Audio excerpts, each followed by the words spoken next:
Well, we reached the halfway point of a college football season. It is crazy how fast college football goes, right? The NFL 17-week season feels at times like it drags on forever. College football season, once it starts right around Labor Day, man, it just flies. Now, championship games and the playoff this year will certainly add to that length.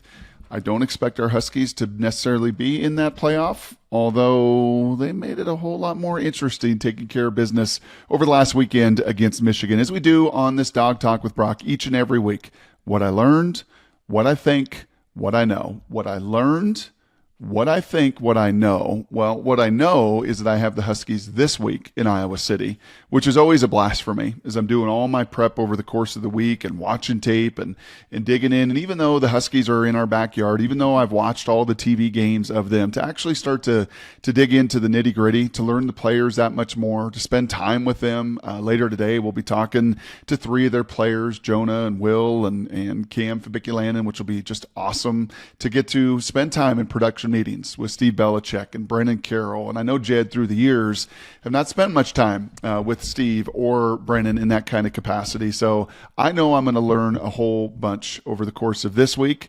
But what I learned on Saturday, I learned that crown jewel that sits right on the shores of Lake Washington, that when a drone flies all around it and NBC throws their best resources at it, I learned that house still plays.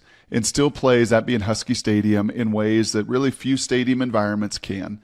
Autzen Stadium, I know Husky fans hate when I say that, but Autzen rocks, Happy Valley rocks, obviously a bunch of spots in the SEC rock.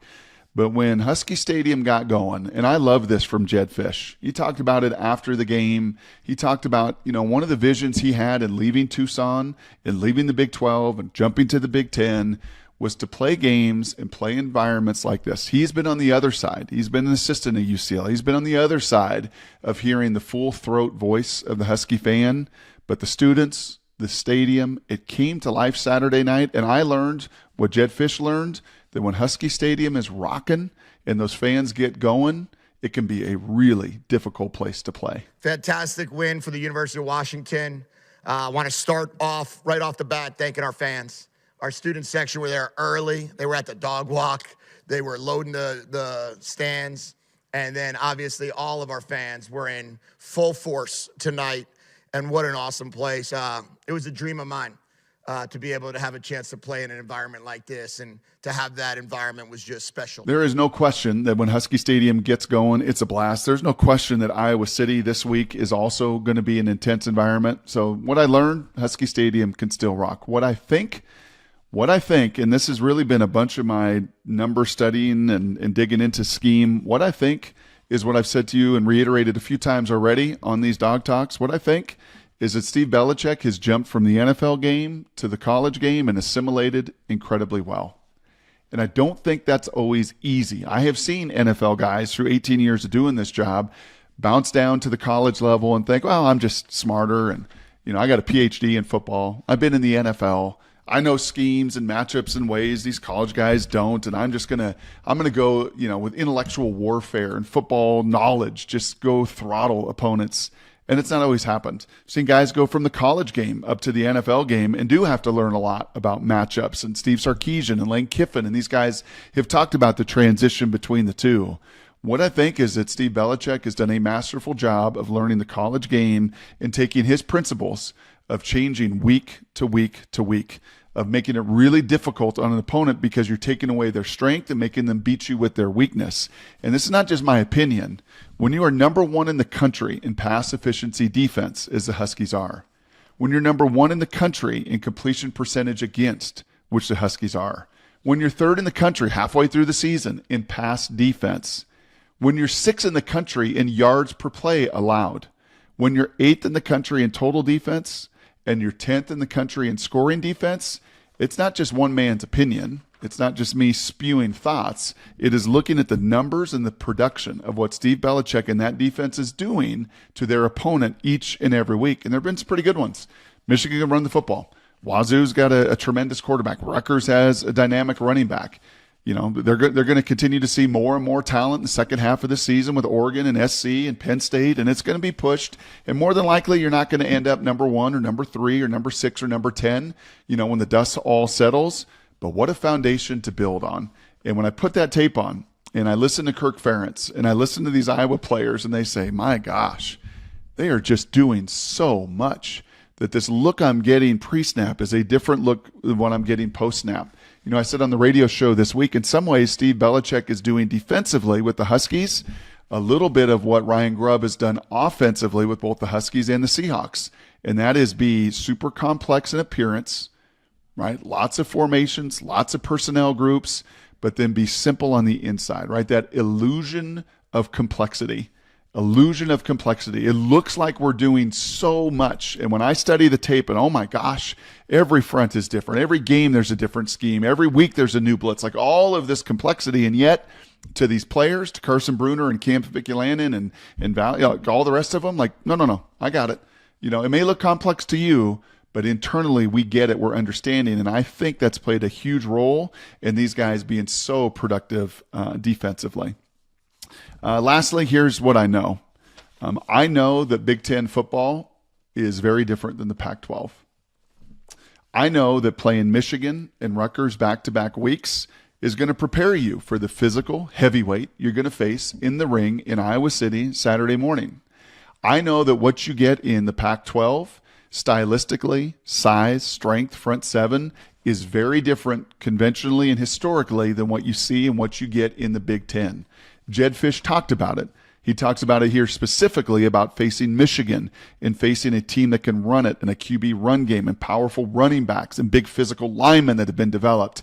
And everything that you got from them, save for maybe a little of the QB run, you're going to get in Iowa City. Here was Jedd Fisch talking about the difference of competing and playing in the Pac-12 versus now the challenge in the Big Ten. As I've said before, we are not in the Pac-12 any longer. This is not the same type of opponents. This is not the same type of football. These games are not 49, 45, 42, 37, whatever they used to be. You're not going to find those games very often here in the Big Ten. So it's a game of physicality. It's a game of defense. It's a game of running the football. It's a game of making plays when they present themselves. It's a game of matchups. And in this case, there was an opportunity for us to set the tone on how we wanted to play the game of football. And we thought Voy would be a great guy to help create that identity for us. So I know the last couple weeks have calloused these guys and hardened these guys. I know there's a more of a bounce in the step for these Huskies when you come off of a win versus a couple losses. Here's flat out what I know is going to occur at 9 a.m. in Iowa City with this kickoff in Big Ten play versus an Iowa team that's got a couple losses, that just got stung by one of the best teams in the country in Ohio State, that they were only trailing, by the way, 7-0 at halftime in the Horseshoe in Columbus. I know that this game Saturday is going to come down to the Huskies not beating themselves, which they have unfortunately have done a couple times this year. They put that behind them against Michigan. But I know if they're penalized 50, 60, 80 yards, it's going to be really hard to win. Because I know the Hawkeyes are number one in the country in fewest penalties. They average 20 penalty yards a game. 4 penalties a game. That's number one in the country. They've been penalized 20 times this entire season. The Huskies were penalized 16 times in one game. So I know that if you lose that penalty battle substantially, it's going to be really, really difficult to win in Iowa City. I also know that coming off of a Michigan win, there's going to be a different confidence. There's going to be a different bounce in the step. There's going to be a different energy level that you can go, much like they went to Rutgers and played right toe-to-toe with them and shoulda, coulda, woulda won that game had they not hurt themselves. I know they're going to go and compete. I know this is going to be a 4-quarter game. I know this is more than likely going to come down to a possession or two, as it always does when you play Iowa. They don't run away from you. It is really hard to run away from them. Their strength, they've got 4 transfers on their entire 2 deep. The Huskies have 23 transfers. Iowa knows themselves. Washington is 6 weeks into still building their foundation and learning who they are. And having said all of it, it is going to come down to a play when we join you next Wednesday, a play or two, a series or two that will define this 4-quarter outcome. The margin will be that small, and either Washington and Will and Jonah and Denzel make the play to go win that game, and Grady makes his kicks, or they don't, and they come up just short, because that's the way Iowa plays. I know this. It's going to be awesome. And every one of these has been great to connect with you guys as Husky fans, and to get a chance to call it, as I did a few times over the last couple years with Penix and Husky games, is always a little special for this former Husky.